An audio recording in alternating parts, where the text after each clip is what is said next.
Kanalıma hoş geldin canım, ciğerim, göz bebeğim. Seni üzmesinler inşallah. Bu kanalda bütün problemlerini çözeceğiz. İlişkiyle alakalı yaşadığın bütün problemler çözülecek. Kendinle alakalı problemin mi var? Bu kanalda çözülecek. Çözülecek diyorsam çözülecek aga. Arkadaşlar hoş geldiniz Zeynep Akçadı kanalına. Bugün de mükemmel bir video ile sizlerle birlikteyim. İlk buluşmadan sonrasında çok fazla hata yaptığınızı fark ettim. Yine gelip canlı yayınlarımda soruyorsunuz, DM'den yazıyorsunuz, soruyorsunuz. Bu arada Instagram'ımı takip edin. Oradan da sorularınıza bakıyorum DM'den. Ve yorumlarda da görüyorum. Anladığım kadarıyla ilk buluşmadan sonrasında problemler çıkıyor. Bu problemler niye çıkıyor belki anlamıyorsun ya da o an fark etmiyorsun. Bu videoda öyle şeyler işleyeceğiz ki ilk buluşmadan sonrasında nasıl kendine daha çok bağlarsın, nasıl kendine çekersin, aşık edersin. Bunu konuşacağız bu videoda. Sen de hala kanalıma abone değilsen hemen abone ol ve videoyu beğen. O zaman haydi videoya geçelim. Daha öncesinde hem kızlar hakkında hem de erkekler hakkında ilk buluşmanızda dikkat etmeniz gereken şeylere dair video paylaştım. Bunu kanalımda bulabilirsiniz. Özellikle erkekler için erkeklerin izlemesi gereken oynatma listesi diye, kızlar için de kadınların izlemesi gereken oynatma listesi diye iki parçaya böldüm. Oynatma listelerinde özellikle izlemeniz gereken videoları belirttim. Orada da ilk buluşmadaki tavrınız, davranışınız ve kullandığınız malzemeler neler olmalı? O videolara gittiğinde daha iyi anlarsın. Bu videoda herhangi bir cinsiyet belirtmedim çünkü hem erkekler hem de kızlar için geçerli olan maddelerden bahsedeceğim. Sana dediğim oynatma listesindeki o videoyu izledim varsayarak ilk buluşman zaten güzel geçecek. Ve ondan sonrasında siz hemen yola çıkarken, yoldayken ya da vardığınız yerde hemen karşı tarafa mesaj atıyorsunuz. Lütfen bunu yapmayın. Çünkü karşı taraf sizi biraz merak etmesi lazım. Sen onun yanındayken iyi hissettin mi? Birlikte geçirdiğiniz bu buluşmada en iyi o mu hissetti yoksa sen mi hissettin? Onun karşı duyguların hala geçerli mi? Arttı mı? Azaldı mı? Biraz merak etmesine sebep olun. Lütfen ardı ardına mesaj yağmuruna tutmayınız. Tabii ki o mesaj atarsa yanıtla. Ama sanki böyle daha çok konuşmak istiyorsun, daha çok yanında olmak istiyorsun falan. Lütfen böyle şeyleri yazmayın arkadaşlar. Çünkü karşı tarafa bütün ipleri vermiş oluyorsunuz bu şekilde ve sizden soğuma ihtimali oluşturabiliyorsunuz. O yüzden dikkatli olun. O yazsın, cevapla. O yazsın, cevapla. Yani merak etmesini sağla birazcık. Anlatabiliyor muyum? Sanki hani ben yazmasam yazmayacak mısın falan moduna girsin hatta. Bu buluşmanın gününde olsun. Ertesi gün tabii ki günaydınını yaz, iyi gecelerini yaz, nasılsın, iyi misin yaz, nasıl geçiyor günün yaz. Ama ilk buluştuğun gün lütfen daha dikkatli ol, daha az mesaj atmaya çalış. Çünkü bu karşı tarafa birazcık manipülasyon tekniği diyebiliriz. Neden biliyor musun? Çünkü ondan çok etkilendiğini ona belli ettiğinde seni tamamen avucunun içinde olarak görüyor. Bu yüzden de daha çok ilgiyi senden bekliyor. Yani sen oluşturmak zorunda kalıyorsun. Bu yüzden de ilişkilerinizde özellikle geçmiş ilişkilerini bir kafanda canlandırıp buna benzer bir şey yaşadıysan hep senden ilgi beklemiştir. Çünkü ilk buluşmadan sonrası bu noktada çok önemli. İşte buluşma günü yaptığım bu teknikle karşı tarafın seninle daha çok ilgilenmesine sebep olabilirsin. Evet, bir gün daha geçti aradan. Ona nasılsın yazıyorsun, iyi misin, nasıl gidiyor? İlgili davran ona tabii ki. Ama bu ilgiyi gösterirken saatler boyu konuşmayı, saatler boyu mesajlaşmayı düşünerek ya da bunu yaparak değil. Mesela örnek veriyorum, sabah 9'da mesaj attın, yanıt vermedi. Yanıt vermedi, sen gittin 10'da bir daha yazdın. Neden yanıt vermiyorsun falan gibi şeyler yazıyorsun ya. Hadi onu da yazdın diyelim. 11'de, 12'de, 13'te daha o sana hiç mesaj atmamış. Sen niye arda arda mesaj atıyorsun? Atma. Atmayacaksın. Çünkü başka çaren yok. Çünkü bütün ipleri yeniden onun eline veriyor olursun ve ilişkiniz düzgün bir şekilde ilerlemez. O mesaj atasıya kadar bekle ve hatta o mesaj attığında normal tepkiler var. Ama böyle birazcık alınmışsın gibi davran. Anlatabiliyor muyum? Yani arda arda mesaj atmana gerek yok. Aradın, açmıyor. Ondan sonra bir saat geçti. Tekrar aradın. Arda arda zaten aramayın. Yani aradan açmıyor. Bir daha aradan açmıyor. Böyle şeyler sakın yapmayın. Bunlar çok ergence. Sakın bak asla. Asla böyle şeyler yapmayın ha. Karşı tarafın direkt yani soğumasına sebep olursunuz. Bir kere aradın. Açmadı. Belki uygun değildi. Belki görmedi falan filan. Bir saatten önce tekrar arama. Bir saat geçti. Bir daha aradın. Yine cevap vermedi. O zaman o saatten sonra ne ara ne mesaj at. Hiçbir şey yapma. O sana adım atasıya kadar bekleyeceksin. Bakın bunlar ilk buluşmadan sonra dikkat etmeniz gereken çok önemli şeyler. Çünkü karşı tarafı tamamen hani kendinize bağlamak istiyorsanız, aşık etmek istiyorsanız bunları yapmak zorundasınız. Çünkü demek ki ilk buluşmada seni basit bir insan olarak görmeye başlamış. Yani ayrıldınız, tamam güzel vakit geçirdiniz ama hani seni böyle yok sayıyorsa, ara sıra yazıyorsa, böyle tam ne istediği belli değil gibi davranıyorsa demek ki onu tam anlamıyla etkiliyor. etkileyememişsin. Demek ki ilk buluşmada nasıl davranmalısın videosunu tamamen gerçekleştirmemişsin. Oynatma listesine koyduğum o videodan bahsediyorum. Yani onu gerçekleştiremediğinden dolayı tamamen karşı tarafın ilgisi yeterli değil. Bu yüzden daha fazla ilgisini kazanmak için işte bu video size lazım. Sonra sen arda arda aramıyorsun zaten. Arada sırada böyle sen mesaj atıyorsun, güzel şeyler yazıyorsun, bakıyorsun ondan gelen tepkiler iyi mi, kötü mü onu görüyorsun. Hemen ertesi gün sevgili olmaya çalışmıyorsun lütfen. İlk buluşmadan hemen sonra sevgili olursunuz. Olma. Biraz beklet onu. Karşı taraf beklesin, acaba sen sevgili olmak istiyor musun? Olmak istemiyor musun? Senin kararın nedir? Duyguların nedir? Biraz kafasını karıştıracaksın, anladın mı? Direkt ona net şeyler vermeyeceksin. Ben senden çok hoşlandım. Hadi sevgili olalım. Böyle şeyler asla yok arkadaşlar. Kaç yaşınızda olursanız olun. Yani 28 yaşında da bunu yapan var. 13 yaşında da bunu yapan var. Hemen ertesi gün sevgili olmayın. Biraz birbirinize zaman verin. Özellikle sen ona daha böyle %100 emin değilmişsin gibi davranırsan çok daha iyi olur. Çünkü karşı tarafın merak duygusunu artırırsın. Merak duygusu aşkta, ilişkide çok önemlidir. Çünkü karşı taraf seni ne kadar merak ederse seninle o kadar çok ilgilenecektir. Ne kadar çok karakterini, hayatını merak ederse o kadar senin hayatının üstüne düşecektir. Sen ona bütün doneleri verdiğinde, hayatınla alakalı her şeyi söylediğinde dönüp seni merak etmesini bekleme canım. Bir sonraki olayımız ise ailen hakkında onun bilmemesi gereken özel sırlarını paylaşman. Çünkü bu durum aslında hemen nasıl bana güvendi, hemen nasıl aile sırlarını benimle paylaştı soru işaretini oluşturur karşı tarafta. Der ki demek ki bunun ağzına bakla ıslanmıyor. Kendi ailesini bile daha 2 günlük tanıdığı bana anlatıyor bu kadar dertli bir şekilde. Ya da arkadaşlıklarını gidip şikayetleniyorsun ya, daha 2-3 gün olmuş siz böyle işte buluşmuşsunuz, daha yeni yakın oluyorsunuz. Dönüp birilerini şikayet ediyor olman onun gözünde seni küçültür. O yüzden lütfen bu detaylara dikkat edelim arkadaşlar. Bir sonraki olayımız ise karşı tarafı gerçekten tanımaya çalış. Nerelere gitmekten hoşlanır, neleri sever, kimlerle görüşür, işte genel olarak hayatı nasıl ilerler, planları nedir, gelecekle alakalı şu an uğraştığı şeyler nelerdir? Yani sorgula onun hayatını, onun karakterini ve ruhunu anlamaya çalış. Anlaman lazım ki onunla olup olamayacağına karar ver. Hemen sevgili olacağız moduna geçme. Önce bir karşındaki insanı tanımaya çalış. Hatta sen kolay kolay sevgili olmayan karakterde olan taraf ol bu ilişkide. Çünkü karşı tarafla hemen sevgili olduğunda bir başkasına da aynı şekilde hemen bakabileceğine, hemen bir başkasıyla da sevgili olabileceğine, hatta ondan daha iyisini bulduğunda onu hemen terk edebileceğin gibi algılar oluşturmasına sebep olabilirsin. Karşı tarafa şöyle konuşabilirsin.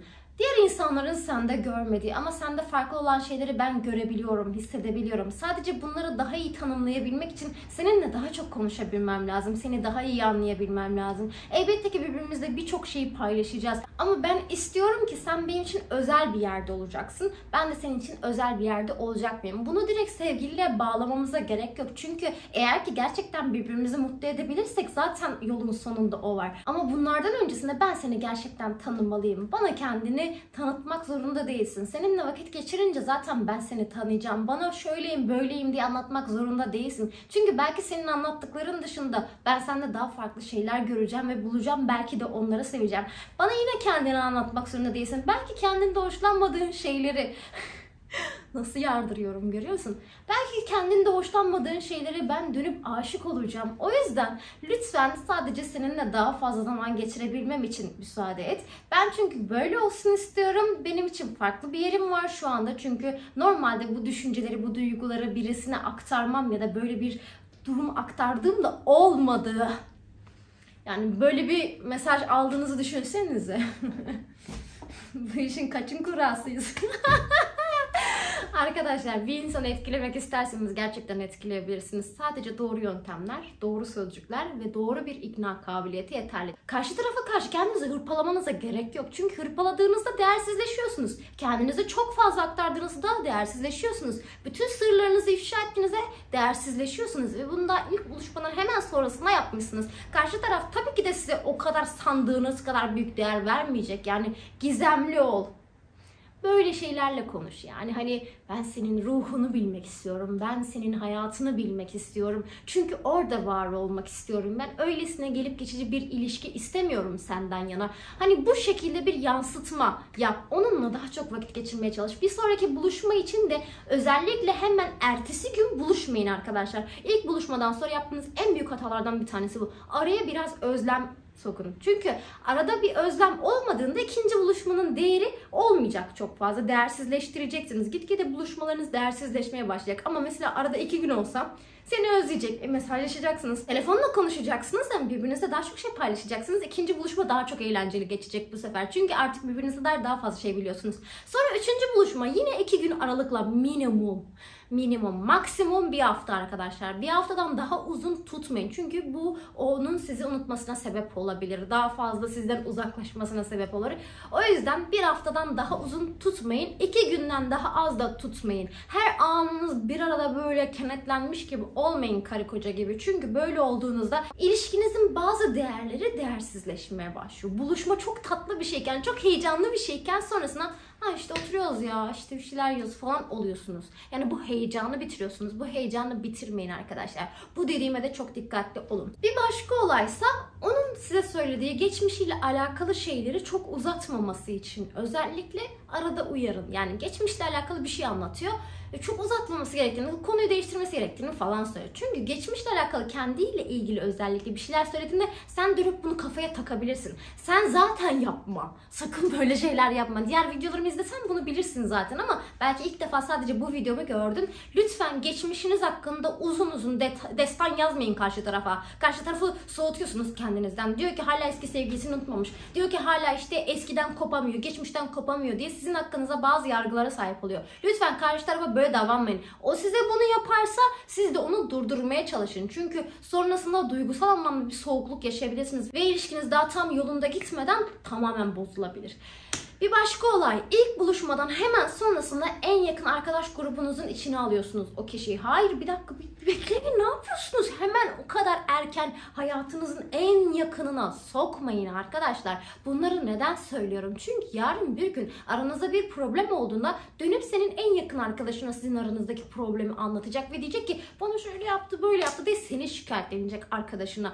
Belki de bu bir hafta sonra falan olacak. Yani sen tanıştırdın, bir hafta sonra bir bakacaksın ki arkadaşınla konuşuyor ve erkek arkadaşınla mesela sen erkeksin, kız dönüp senin erkek arkadaşınla konuşuyor. Ne kadar rahatsız edici değil mi? Ya da sen kızsın, senin kız arkadaşınla konuşuyor sevgilin. Ya böyle bir saçmalık olabilir mi? O yüzden lütfen aranızdaki ilişki bir aylık süreci geçmeden dönüp yakın arkadaşlarınızla tanıştırmayın. Hani onu buradan alıp buraya koymayın arkadaşlar. Önce bir kıymet bilmesini, önce bunu bir hak etmesi gerektiğini ona ispatlayın, gösterin. Ama bunu direkt hani sen işte hak etmiyorsun, arkadaşlarımı tanıştırmayacağım gibi değil. Konusunu bile açmayın. Hemen arkadaşlarla oturuyorum falan diyorsun mesela. Kız da diyor ki ben de geleyim mi? Arkadaşlarımın yanından ayrılıp hemen senin yanına geleceğim. Ya da bugün arkadaşlara sözüm var. Bugün onlarla takılayım, yarın seninle görüşeceğim. Yani o senin yanına gelmek istediğinde ona bir done ver. Bugün görüşeceğim, yarın seninle görüşeceğim. Ya da şu gün seninle şuraya gidelim, şimdilik beni agalarla yalnız bırak. Kızlar, siz de aynı şekilde kız arkadaşlarına görüşsün. Erkek arkadaşının ne işi var senin kız arkadaşlarının yanında? Hemen dibine sokuyorsunuz. Lütfen yapmayın arkadaşlar. İlk buluşmadan sonra yapılan en büyük hatalardan bir tanesi. Bir sonraki hataya geçecek olursak eğer, çok kısa sürede yakınlaşmanız. Arkadaşlar, ilişki daha tam böyle adını koyamadınız, daha tam böyle yeni yalpalıyorsunuz, ilişkiye gidecek yani bir sevgililik durumu olacak diye böyle bir hemen sarılmalar. Tamam hadi sarılma oldu, hadi tamam bu masum diyelim. Diğerleri peki? Diğerleri be kardeşim. Sen şimdi ne diğerlerinin kıymetini bildirdin karşı tarafa. Diyecek ki ya hemen buluştuktan sonrasında demek ki başkalarıyla.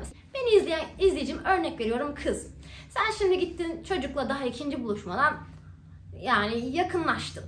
Erkek demeyecek mi daha biz ikinci buluşmamızda bunu yaşadık diye? Demeyecek mi zannediyorsun? Dönüp agalarına anlatmayacak mı zannediyorsun? Hadi hani senden gerçekten hoşlandı, agalarına da anlatmadı diyelim. Örnek misal %50 ihtimalle. Dönüp yarın bir gün sana sen zaten benimle daha ikinci günden yakınlaştın kızım, sen kimsin demeyecek mi? Diyecek. O yüzden lütfen bunu yapmayın. Aynı şekilde erkekler, size de sesleniyorum. Kız size karşı diyecek ki ya daha ikinci günden bana böyle hani davranmaya başladı. Demek ki bu birazcık sapık.